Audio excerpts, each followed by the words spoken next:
Hello दोस्तों। हमारी आज की कहानी है गरीब मायके वाली बहू। गांव की गलियों में खेलती बढ़ती सादगी की मूरत।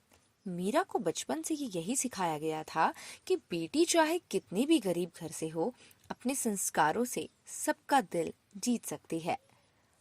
मीरा की शादी शहर के एक अच्छे मगर अभिमानी घर में हुई।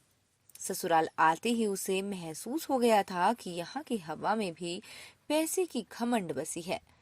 पहला ही दिन था जब सास ने उसे देखते ही कहा, सुन बहू, हमारे बेटे के लायक कोई नहीं थी जो तू जैसी गरीब घर की लड़की को ले आए। मीरा ने नम्रता से सिर झुकाया और कहा, माँ जी, मैं गरीबी में पली जरूर हूँ, पर आपकी सेवा में मैं कोई कसर नहीं छोड़ूंगी। सास हंसी, पर वो हंसी प्यार की नहीं, तंज की थी। अगली सुबह मीरा उठकर रसोई में गई। चाय उसने बनाई, नाश्ता तैयार किया और जैसे ही चाय ट्रे में रखने लगी, अचानक से भगोना फिसल गया। चाय जमीन पर गिर गई और उसके छींटे सास की कीमती साड़ी पर जा गिरे। हे भगवान! सास चीखी, ये क्या किया तूने? ये साड़ी अमेरिका से आई थी और तूने उसे बर्बाद कर दिया। मीरा डर गई, उसकी आंखों में आंसू भर आए। ससुर ने आगे बढ़कर माहौल संभाला। कोई बात नहीं शारदा, छोटी सी गलती है, बहू नहीं है, हो जाता है। मगर सास के मन में एक गांठ बन चुकी थी कि गरीब मायके वाली बहू। दिन बीतते गए, मीरा पूरे मन से काम करती रही, सास की सेवा करती, हर त्योहार पर हाथ जोड़कर तैयार रहती, मगर तारीफ की जगह उसे सिर्फ और सिर्फ ताने मिलते। अरे, ये नमकीन बिस्कुट क्या लाई हो? हमारे घर में तो सिर्फ काजू कतली चलती है। तेरे मायके में क्या बस चाय और मटरी ही मिलती थी? मीरा सब सहती रही, ना कुछ बोलती ना शिकायत करती। एक दिन उसकी माँ का फोन आया। माँ ने पूछा, कैसी हो मेरी बेटी? ससुराल में सब ठीक तो है ना? मीरा ने जबरन मुस्कुरा कर कहा, हाँ माँ, सब बढ़िया है। लेकिन माँ समझ गई थी। वो बोली, बेटी, तू रो नहीं, तेरा मन साफ है, तेरी मेहनत एक दिन जरूर रंग लाएगी। एक दिन ससुराल में रिश्तेदारों का जमावड़ा लगा।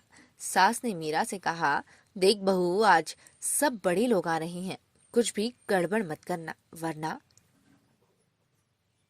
मीरा ने कहा, माँ जी, आप चिंता मत करो, मैंने खुद सब तैयारी कर ली है। रात को जब खाना परोसा गया तो सभी मेहमानों ने मीरा की तारीफों के पुल बांध दिए। वाह, क्या स्वाद है! किसने बनाया? एक बूढ़ी चाची ने पूछा। सास ने मजबूरी में कहा, मेरी बहू ने। फिर मीरा को पास बुलाकर बोली, कहाँ से सीखा इतना सब? मीरा मुस्कुराई, मायके में माँ से। सास ने कोई जवाब नहीं दिया, पर उसके चेहरे पर पहली बार थोड़ी शांति थी। मीरा की जिंदगी में सबसे बड़ी परीक्षा तब आई जब उसके पति रोहित की नौकरी चली गई। घर में तनाव बढ़ गया, सास पति दोनों गुस्से में रहने लगे। एक दिन रोहित ने भी कह दिया, शायद माँ ठीक ही कहती है, तेरे नसीब में सिर्फ दुख ही है। मीरा का दिल टूट गया, लेकिन वो बिखरी नहीं। उसने घर से टिफिन सर्विस शुरू की। सुबह 5 बजे उठकर वो रोटियां बनाती, सब्जी बनाती और दोपहर 10 से लेकर 12 घरों तक टिफिन पहुंचाती। धीरे धीरे पैसों की आमद शुरू हुई, घर का खर्चा चलने लगा। सास भी अब उसकी मेहनत को देखकर चुप थी। एक दिन पड़ोसन आई और बोली, शारदा, आपकी बहू तो कमाल की निकली, आपके बेटे का सहारा बन गई।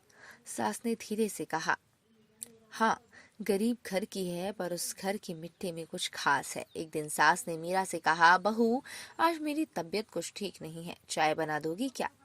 मीरा मुस्कुराई और बोली, आपके लिए? हमेशा माँ जी। सास ने चाय का पहला घूंट लिया और कहा, तेरी जैसी बहू हर घर को मिले। मैंने तुझसे बहुत बुरा बर्ताव किया, मुझे माफ कर देना। मीरा की आंखों में आंसू थे। उसने अपनी सास के पैर छुए और गले से लगा लिया। अब मीरा को कोई गरीब मायके वाली नहीं कहता।